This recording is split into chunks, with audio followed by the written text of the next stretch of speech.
வணக்கம். இயக்கவியலோட சிக்கலான கால்குலஸ நம்ம நிஜ உலகத்தை புரிஞ்சுக்கிற ஒரு சிம்பிளான பவர்ஃபுல்லான டூலா மாத்துனா எப்படி இருக்கும்? ரொம்ப இன்ட்ரெஸ்டிங்கா இருக்கும்ல? அதைத்தான் இன்னைக்கு நம்ம பார்க்க போறோம். இந்த எக்ஸ்பிளைனருக்கு உங்களை வரவேற்கிறேன். பிரபஞ்சத்தோட ரகசியங்களை தெரிஞ்சுக்க நம்ம முதல்ல பொருட்களை பார்க்குற விதத்தை கொஞ்சம் மாத்தணும். இப்போ ஒரு கேள்வி. சைக்கிள் ஓட்டுற ஒரு குரங்க இயற்பியல்ல எப்படி கணித ரீதியா வெறும் ஒரு சின்ன புள்ளின்னு சொல்ல முடியும்? கொஞ்சம் யோசிச்சு பாருங்க. இங்கேருந்து தான் நம்ம தேடல ஆரம்பிக்க போறோம். இன்னைக்கு நாம என்னென்ன பார்க்க போறோம்னா, புள்ளி பொருளை எப்படி வரையறுக்கிறது, திசைவேகம், முடுக்கம், அப்புறம் அந்த 3 முக்கியமான இயக்கவியல் சமன்பாடுகள், புவியீர்ப்பு விசை, கடைசியா இதெல்லாம் நிஜ உலகத்துல எப்படி பயன்படுதுன்னு பார்க்க போறோம். வாங்க டைரக்டா விஷயத்துக்குள்ள போயிடலாம். முதல்ல உலகத்தை எப்படி ரொம்ப சுலபமா புரிஞ்சுக்கலான்னு பார்ப்போம். அதுக்கு உதவுறது தான் இந்த புள்ளிப்பொருள் கான்செப்ட்.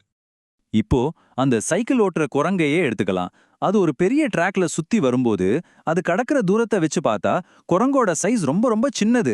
அதனால அதை தாராளமா ஒரு புள்ளி பொருள்னு எடுத்துக்கலாம். ஆனா அதுவே டேபிள்ல இருந்து கீழே விடுற ஒரு பீக்கரை அப்படி சொல்ல முடியாது. ஏன்னா அது கடக்கிற தூரம் ரொம்ப கம்மி. அது மட்டும் இல்லாம விழும்போது அது சுழுறதும் அதோட சைஸும் அதோட இயக்கத்தை பாதிக்கும். இந்த வித்தியாசத்தை புரிஞ்சுக்கிறது ரொம்பவே முக்கியங்க. சரி, இப்போ ஒரு புதிய கண்ணோட்டம் கிடைச்சிருச்சு. அடுத்து ஒரு பொருளோட இயக்கத்தை தீர்மானிக்கிற 2 முக்கியமான விஷயங்களை பற்றி பார்ப்போம். திசைவேகம் மற்றும் முடுக்கம். உடனடி திசைவேகம்னா என்ன? ஒரு செகண்டை விட ரொம்ப ரொம்ப குறைவான நேரத்துல, அதாவது உறைஞ்சு போன ஒரு மைக்ரோ செகண்ட்ல ஒரு பொருள் எவ்வளவு வேகமா நகருதுன்னு சொல்றது தான் இது. நீங்க கார்ல போகும்போது சட்டுன்னு ஸ்பீடோமீட்டரை பாப்பீங்க இல்லையா? அதே மாதிரி தான். நேர இடைவெளி கிட்டத்தட்ட 0வா நெருங்கும் போது கிடைக்கிற திசைவேகத்தோட மதிப்பு இது. அந்த குறிப்பிட்ட கணத்துல வேகம் என்னன்னு இது எக்ஸாக்டா சொல்லும்.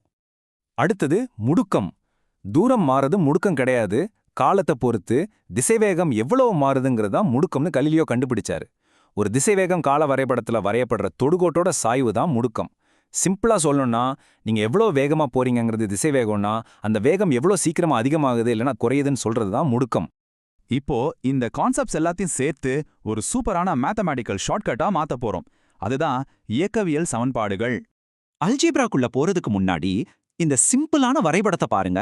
ஒரு பொருள் ஒரே சீரான திசைவேகத்துல போகும்போது அந்த செவ்வகத்துக்கு கீழே இருக்கிற பரப்பளவு அந்த பொருள் கடந்த மொத்த தூரத்துக்கு அப்படியே ஈக்குவலா இருக்கும். ஒரு வரைபடத்தோட வடிவம் எப்படிப்பட்ட ஒரு இயற்பியல் உண்மையை இவ்ளோ அழகா சொல்லுதுன்னு பாருங்களேன். வெறும் சீரான திசைவேகத்துக்கு மட்டும் இல்ல, ஒரு பொருள் சீரான முடுக்கத்தோட வேகம் அதிகரிக்கும் போதும் இதே ட்ரிக் தான். அந்த வரைபடத்தோட ஷேப்பை வச்சே பொருளோட இடப்பெயர்ச்சியை நம்மளால ஈஸியா கண்டுபிடிச்சிட முடியும். ஜாமெட்ரியை யூஸ் பண்ணி தூலத்தை கண்டுபிடிக்கிற ஒரு அருமையான கணித மேஜிக் இது. ஒரு முக்கோணம் அல்லது சரிவகத்தோட பரப்பளவை கண்டுபிடிக்கிற மாதிரி தான் இதுவும். இப்போ அந்த வரைபடங்கள் மூலமா நாம பார்த்ததை எல்லாம் ஒன்னா சேர்த்தோம்னா நமக்கு இந்த 3 முக்கியமான இயக்கவியல் சமன்பாடுகள் கிடைச்சிடும். ஆரம்ப திசைவேகம், இறுதி திசைவேகம், நேரம், முடுக்கம், அப்புறம் தூரம். இது எல்லாத்தையுமே இந்த ஈக்குவேஷன்ஸ் கனெக்ட் பண்ணிடும். உங்ககிட்ட நேரம் இல்லைன்னா தூரத்தை கண்டுபிடிக்கலாம், தூரம் தெரியலன்னா நேரத்தை கண்டுபிடிக்கலாம். 3 சின்ன ஃபார்முலா, ஆனா மொத்த இயக்கவியலும் இதுக்குள்ள அடக்கம். சரி, நம்ம கிட்ட இப்போ ஒரு பவர்ஃபுல்லான டூல் கிட் இருக்கு. இதை வச்சு உலகத்திலே ரொம்ப முக்கியமான ஒரு முடுக்கத்தை டெஸ்ட் பண்ணி பார்ப்போமா? அதுதான் புவியீர்ப்பு விசை. ஒரு பொருள் எந்த தடையும் இல்லாம கீழே விழும்போது என்ன ஆகுது? புவியீர்ப்பு விசை அதுக்கு வினாடிக்கு 9.8 மீட்டர் ஸ்கொயர்ங்கிற ஒரு கான்ஸ்டன்டான முடுக்கத்தை கொடுக்குது. இதனால பொருளோட திசைவேகம் சீரா அதிகமாயிட்டே போகும். ஆனா இங்க நீங்க கவனிக்க வேண்டிய விஷயம், அது கடக்கிற தூரம் மட்டும் பன்மடங்கா அதிவேகமா அதிகரிக்கும். மெதுவா ஆரம்பிக்கிற வீழ்ச்சி சில நொடிகள்லயே ரொம்ப பெரிய தூரத்தை கடந்துடும். இப்படி தூரம் அதிவேகமா அதிகமாகிறத வச்சுதான் கலீலியோ ஒரு அற்புதமான விதியை கண்டுபிடிச்சாரு. அதுதான் ஒற்றைப்படை எண்களின் விதி. அதாவது கீழே விழ ஒரு பொருள் சமமான நேர இடைவெளிகள்ல கடக்கிற தூரம் எப்பவுமே 1, 3, 5, 7ன்னு துல்லியமான விகிதத்துல தான் இருக்கும். எண்கள் எப்படி இயற்கையோட மொழியா செயற்படுதுன்னு பாருங்க. நிஜமாவே ஆச்சரியமா இருக்குல்ல? இவ்வளோ நேரம் கீழே விழுற பொருட்களை பத்தி பேசணும். இப்போ இத அப்படியே நம்ம நிஜ வாழ்க்கைக்கு கொண்டு வருவோம்.